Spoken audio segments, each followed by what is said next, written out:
বাজা রে ঢোল বাজা, বিজয় মিছিল সাজা, খুশিতে নাচে হৃদয়। এবার আপনি।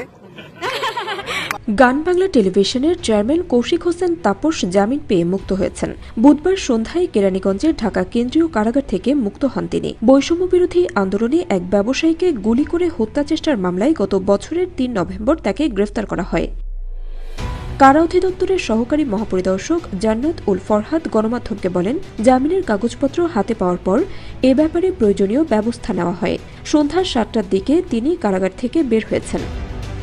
সংশ্লিষ্ট সূত্র জানায়, ইশতিয়াক মাহমুদ নামে এক ব্যবসায়ীকে হত্যা চেষ্টার অভিযোগে গত ২৯ অক্টোবর উত্তরা পূর্ব থানায় করা মামলায় সাবেক আইজিপি চৌধুরী আবদুল্লাহ আল মামুন সহ ১২৬ জনকে আসামি করা হয়। কৌশিক হোসেন তাপস মামলায় ৯ নম্বর আসামি।